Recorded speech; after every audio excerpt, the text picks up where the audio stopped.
بسم الله الرحمن الرحيم. ألف لام را تلك آيات الكتاب المبين إنا أنزلناه قرآنا عربيا لعلكم تعقلون نحن نقص عليك أحسن القصص بما أوحينا إليك هذا القرآن وإن كنت من قبله لمن الغافلين إذ قال يوسف لأبيه يا أبت إني رأيت 11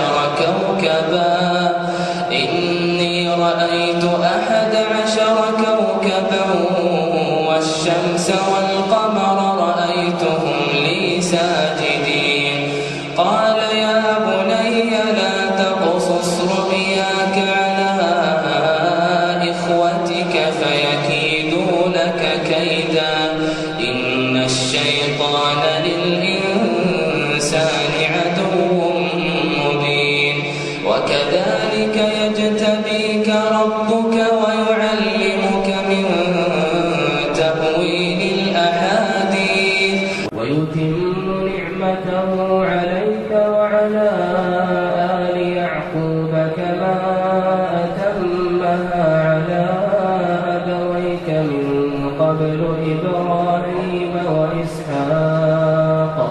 إن ربك عليم حكيم لقد كان في يوسف وإخوته آيات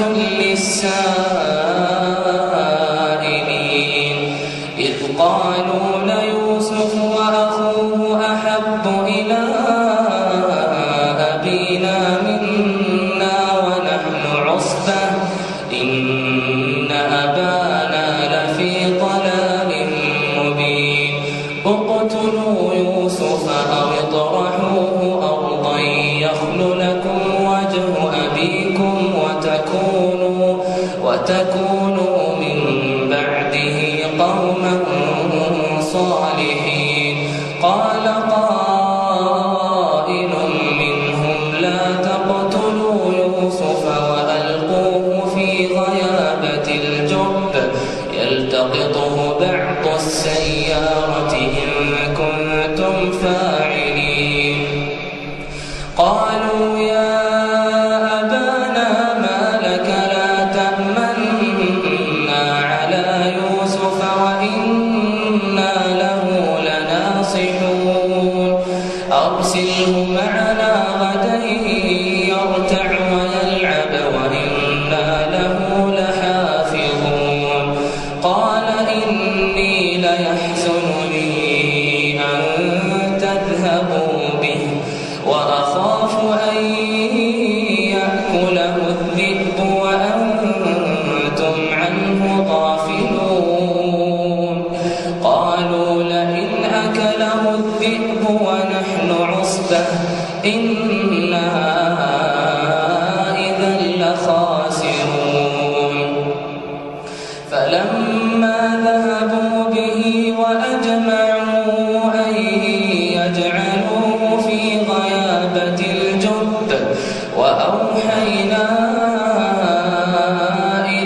فصبر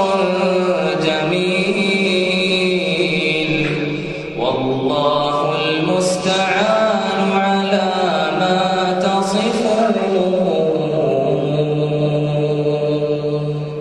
وجاءت سيارة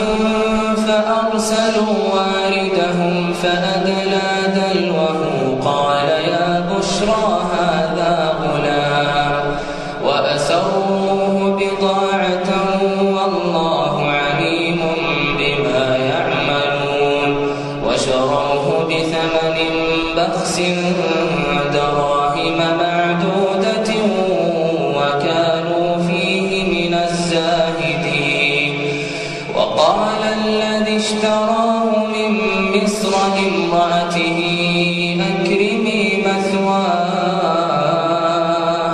أكرمي مثواه عسى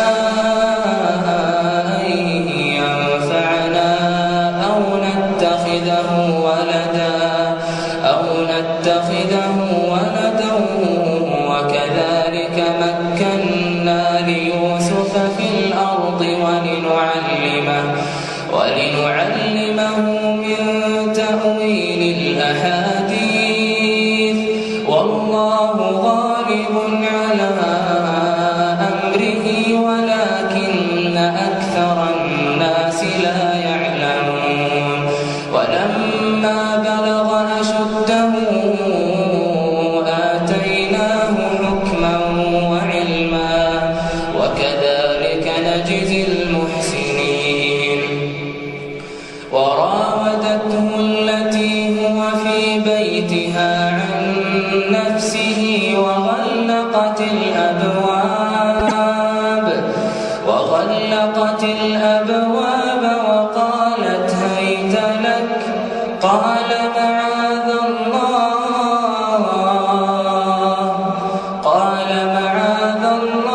إنه ربي أحسن مثواي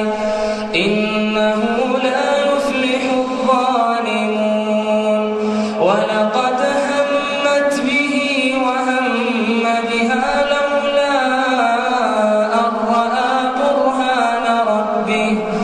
كذلك لنصرف عنه السوء والفحشاء إنه من عبادنا المخلصين. واستبق الباب وقدت قميصه من دبر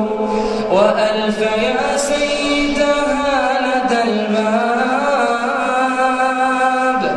قالت ما جزاء من أراد بأهلك سوءا إلا أن يسجن أو عذاب أليم. قال هي راودتني عن نفسي وشهد شاهد من أهلها إن كان قميصه قد من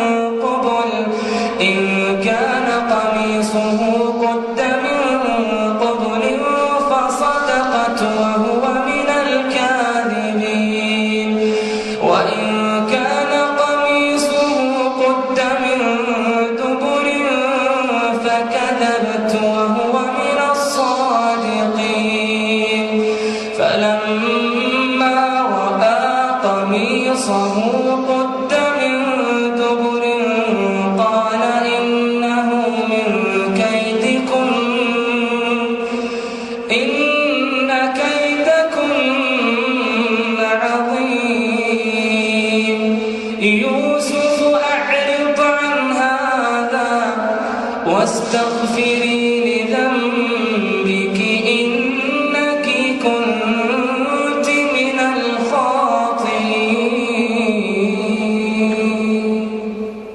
وقال نسوة في المدينة امرأة العزيز تراود فتاها عن نفسه قد شغفها حبا إنا لنراها في ضلال مبين.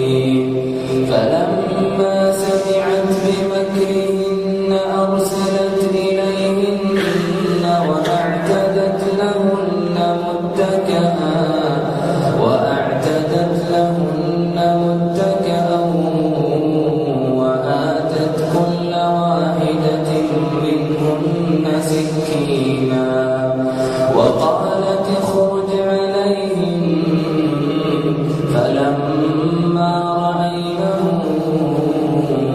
أكبرنه وقطعن أيديهم وقلن حاش لله ما هذا بشرا إن هذا إلا ملك كريم قالت فذلكن الذي لمتنني فيه ولقد راودته عن نفسه فاستعصم ولئن لم يفعل ما آمره ليسجنن وليكونن من الصاغرين قال رب السجن أحب إلي مما يدعونني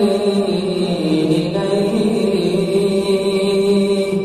وإلا تصرف عني كيدهن أصب إليهن وأكن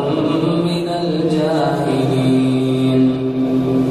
فاستجاب له ربه فصرف عنه كيدهم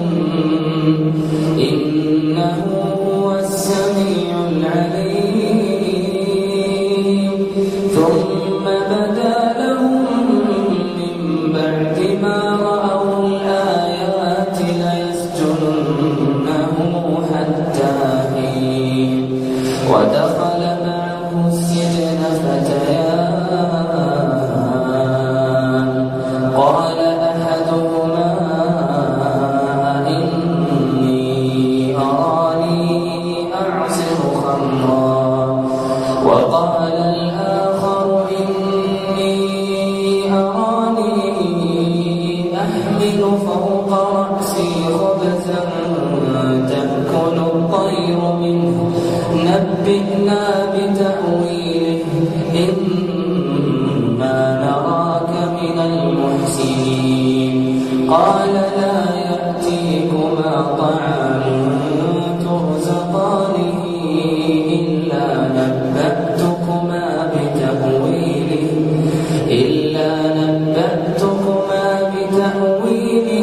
قبل أن يأتيكما ذلكما مما علمني ربي إني تركت ملة قوم لا يؤمنون بالله وهم بالآخرة هم كافرون واتبعت ملة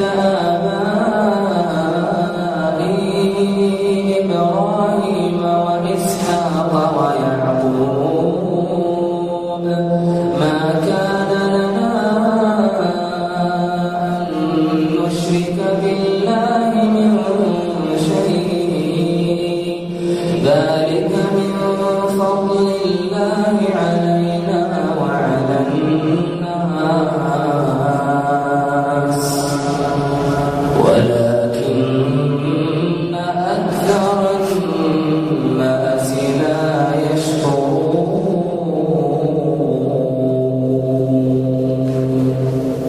يا صاحبي السجن أأرباب متفرقون خير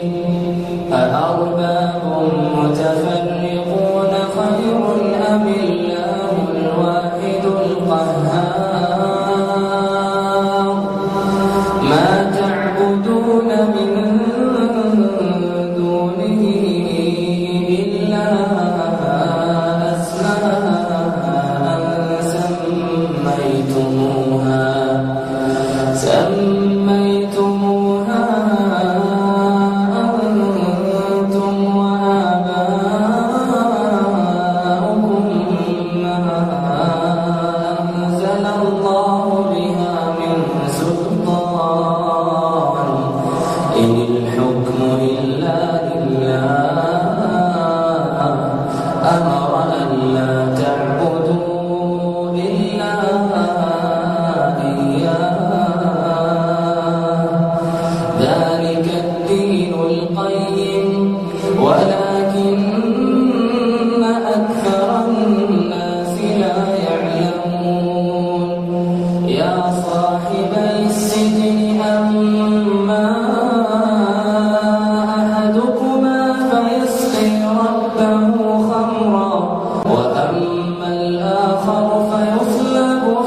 ربه فلبث في السجن بضع سنين. وقال الملك إني أرى 7 بقرات سمان يأكلهن 7 عجاف و7 سنبلات خضر وأخر يابسات يا أيها الملأ أفتوني في رؤياي إن كنتم للرؤيا تعبرون. قالوا أضغاث أحلام وما نحن بتأويل الأحلام بعالمين. وقال الذي نجا منهما وادكر بعد أمة أنا أنبئكم بتأويله فأرسلون يوسف أيها الصديق أفتنا في 7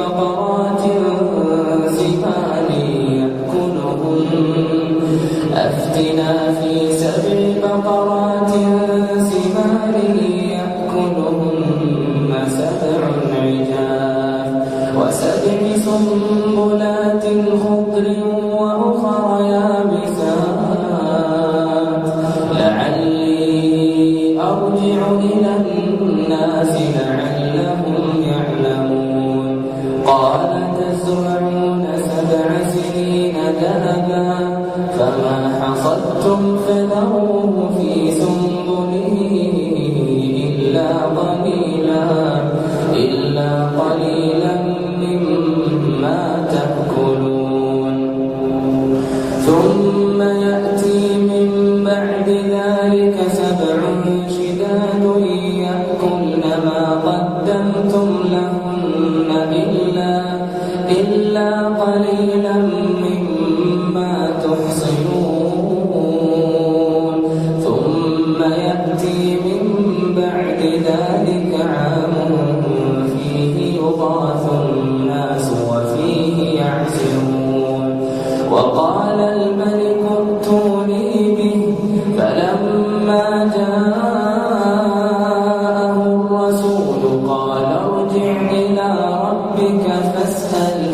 فاسأله ما بال النسوة اللاتي قطعن أيديهن إن ربي بكيدهن عليم. قال ما خطبكن إذ راوتن يوسف عن نفسه قلن حاش لله ما علمنا عليه من سوء. قالت امرأة العزيز الآن حصحص الحق أنا راودته عن نفسه وإنه لمن الصادقين. ذلك ليعلم أني لم أخنه بالغيب وأن الله لا يهدي كيد الخائنين. وما أبرئ نفسي إن النفس لأمارة بالسوء إلا ما رحم ربي إن ربي غفور رحيم.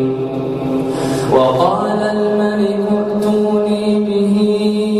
أستخلصه لنفسي فلما كلمه قال إنك اليوم لدينا مكين أمين. قال اجعلني على خزائن الأرض إني حفيظ عليم. وكذلك مكنا ليوسف في الأرض يتبوأ منها حيث يشاء نصيب برحمتنا من نشاء ولا نضيع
متاعهم وجدوا بضاعتهم ردت إليهم قالوا يا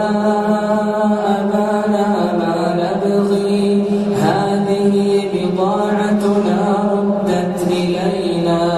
ونمير أهلنا ونحفظ أخانا ونزداد كيل بعيد ذلك كيل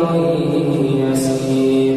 قال لن أرسله معكم حتى تؤتون موثقا من الله لتأتونني به إلا أن يحاط بكم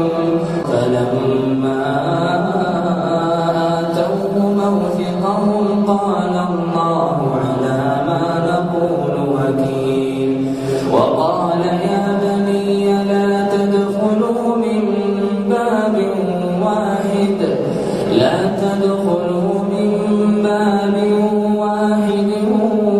وادخلوا من أبواب متفرقة وما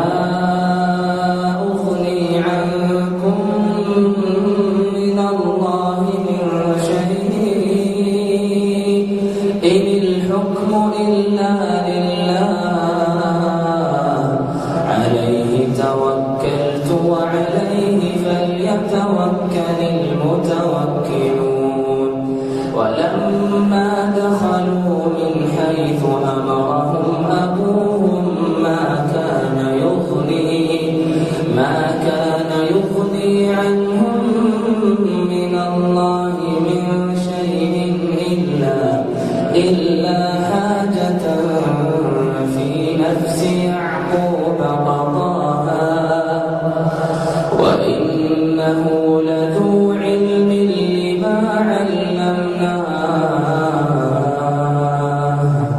ولكن أكثر الناس لا يعلمون ولما دخلوا على يوسف إليه أخاه قال إني أخوك فلا تبتئس بما كانوا يعملون فلما جهزهم بجهازهم جعل السقاية في رحل أخيه ثم أذن مؤذن أيتها العير إنكم لسارقون قالوا وأقبلوا عليهم ماذا تفقدون قالوا نفقد صواع الملك ولمن جاء به حمل بعير وأهل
قالوا يا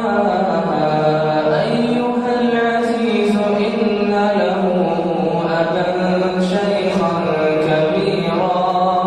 فخذ أحدنا مكانه إنا نراك من المحسنين قال معاذ الله أن نأخذ إلا من وجدنا متاعنا عنده إنا إذا لظالمون فلما استيئسوا منه خلصوا نجيا قال كبيرهم ألم تعلموا أن أباكم قد أخذ عليكم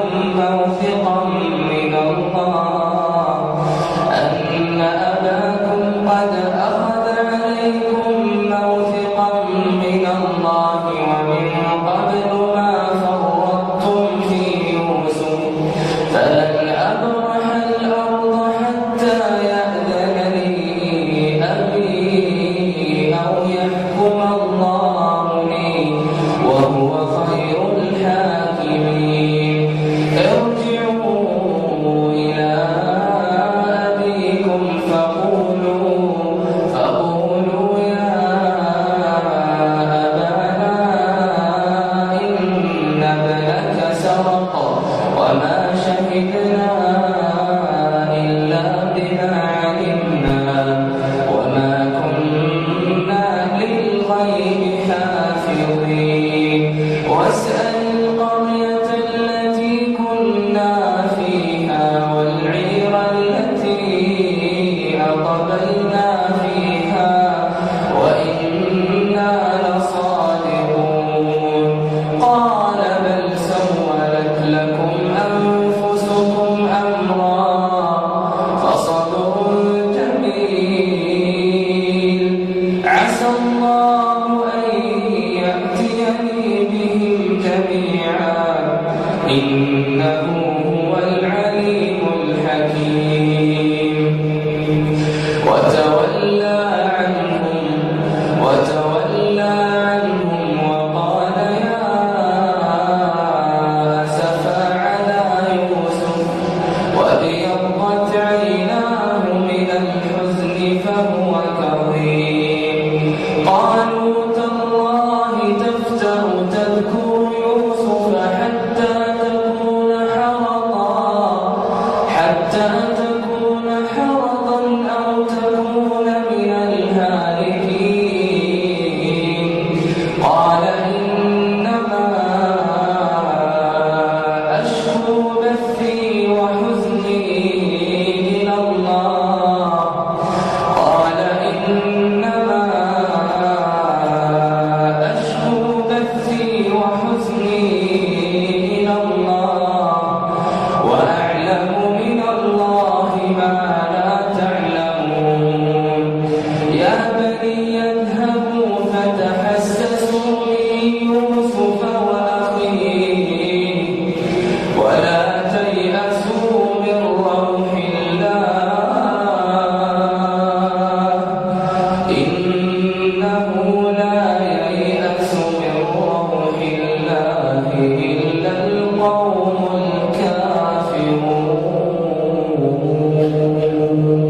الكافرون فلما دخلوا عليه قالوا يا أيها العزيز مسنا وأهلنا الضر وجئنا ببضاعة مزجاة فأوف لنا الكيل وتصدق علينا إن الله يجزي المتصدقين قال هل علمتم ما فعلتم بيوسف وأخيه إذ أنتم جاهلون قالوا أئنك لأنت يوسف قال أنا يوسف وهذا أخي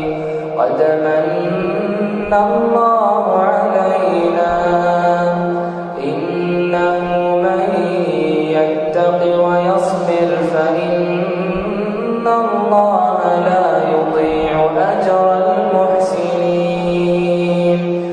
قالوا تالله لقد آثرك الله علينا وإن كنا لخاطئين قال لا تثريب عليكم اليوم يغفر الله لكم وهو أرحم الراحمين اذهبوا بقميصي هذا فألقوه على وجه أبي يأت بصيرا وأتوني بأهلكم أجمعين ولما فصلت العير قال أبوهم إني لأجد ريح يوسف لولا أن تفندون قالوا تالله إنك لفي ضلالك القديم فلما أن جاء البشير ألقاه على وجهه فارتد بصيرا قال ألم أقل لكم إني أعلم من الله ما لا تعلمون قالوا يا أبانا استغفر لنا ذنوبنا إنا كنا خاطئين قال سوف أستغفر لكم ربي إنه هو الغفور الرحيم فلما دخلوا على يوسف آوى إليه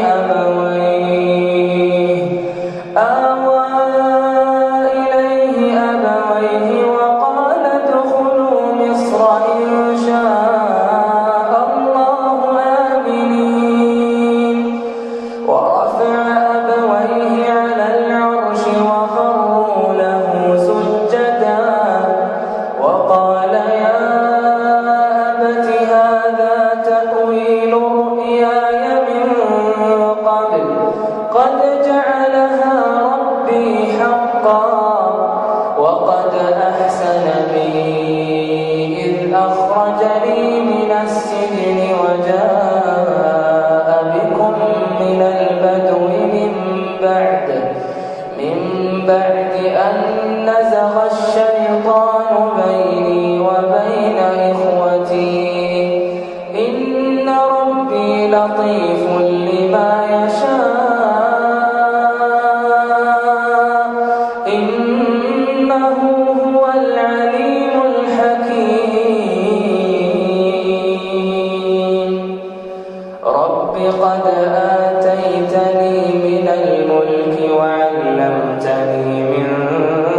تأويل الأحاديث فاطر السماوات والأرض أنت ولي في الدنيا والآخرة توفني مسلما وألحقني بالصالحين ذلك من أنباء الغيب نوحيه إليك وما كنت لديهم إذ أجمعوا أمرهم وهم يمكرون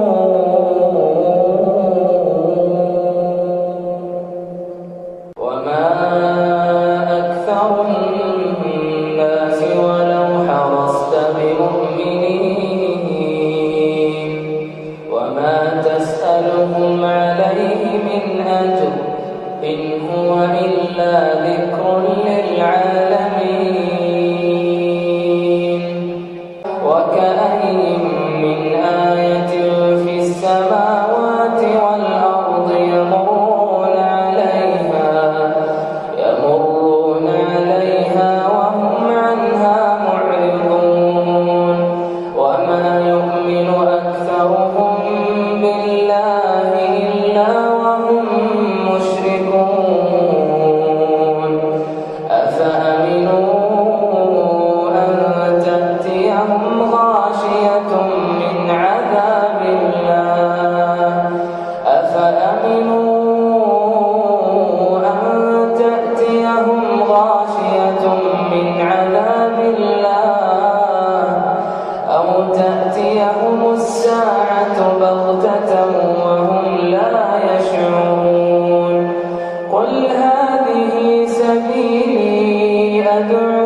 إلى الله على بصيرة أنا ومن اتبعني وسبحان الله وما أنا من المشركين. وما أرسلنا من